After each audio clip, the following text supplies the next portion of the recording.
Hello friends. सबसे पहले मैं आपको एक ही बात बोलूंगा कि इस कंटेंट को पूरा देखना। कसम से कुछ हटकर कुछ नया लेकर ही जाओगे। भगवान शिव जी की इस तीन बात को जो मैं आगे बताने वाला हूं, ये अगर इस तीन बात को अपनी जिंदगी में सीख ली तो दुनिया का कोई भी डर, कोई भी संकट तुम्हें हरा नहीं पाएगा, आपको हरा नहीं पाएगा। ये भगवान शिव जी के बारे में बात करूंगा।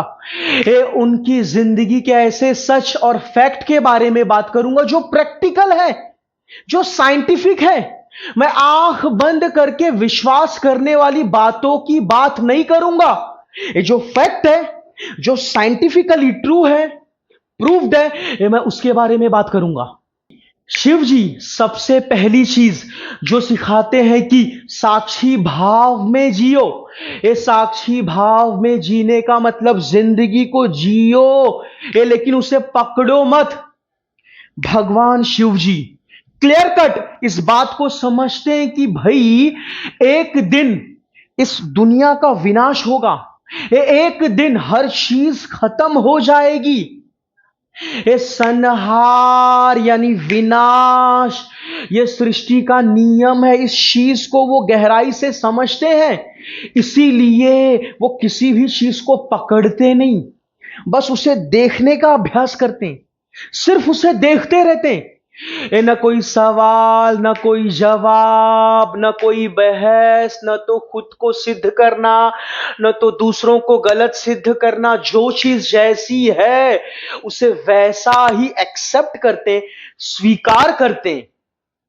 ये जब माता सती की मृत्यु हुई, मौत हुई, तो भगवान शिव ने शोक नहीं मनाया, ये अपने इस दुख को सेलिब्रेट नहीं किया, ये उसे पूरे साक्षी भाव के साथ स्वीकार कर लिया।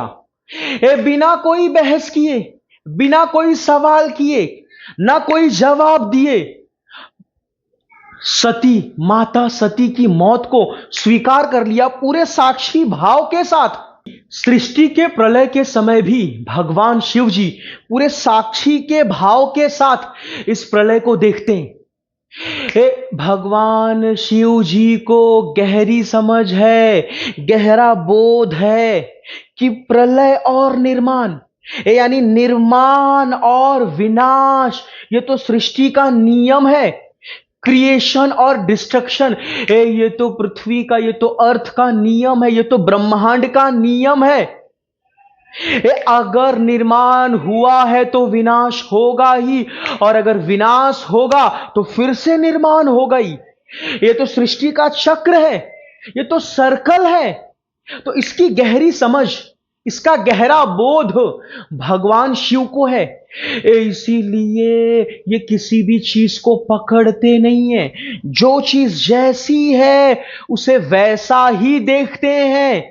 फॉर एग्जाम्पल, अगर कोई मुझे गाली देगा तो मैं गुस्से में आऊंगा, जवाब देने के लिए छटपटाऊंगा कि भाई उसने मुझे गाली कैसे दे दिया, उसने मुझे गाली दिया, इसको लेकर सोचते रहूंगा। तो ध्यान से देखना, गौर से देखना, पूरे फोकस के साथ कि जब भी कोई बंदा मुझे गाली देता है तो मैं गुस्से में आता हूं, जवाब देने के लिए छटपटाता हूं। यानी गुस्से में आना और जवाब देने के लिए छटपटाना, ये दोनों चीज कहां से आई? मेरे भीतर से आई, मेरे भीतर से पैदा हुई।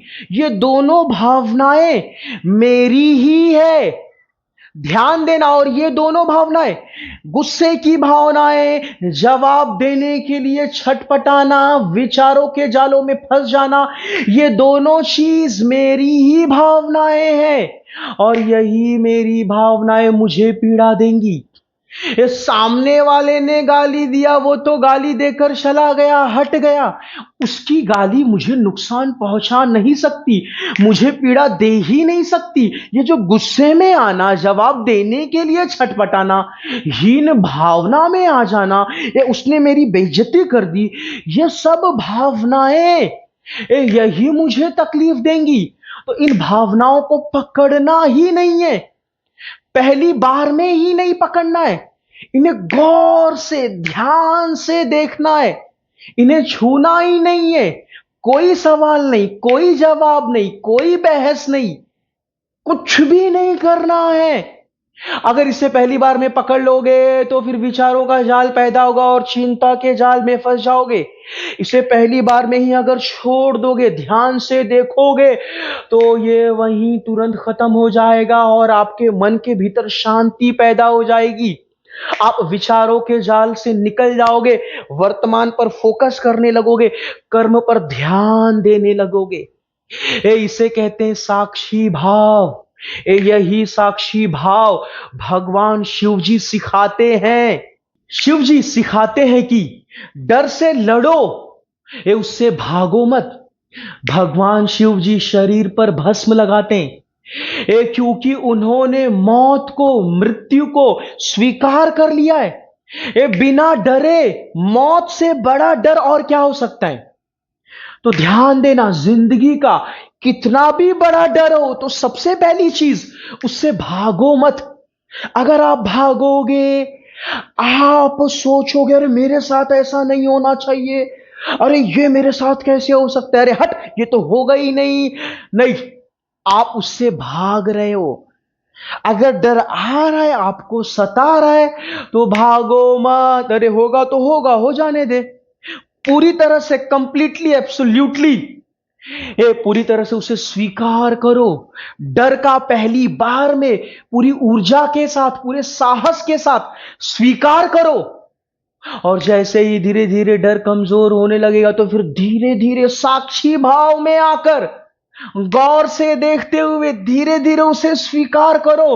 फिर आगे चलकर डर को जड़ से खत्म कर दो। यानी डर से भागो मत, उससे लड़ो, उसका सामना करो।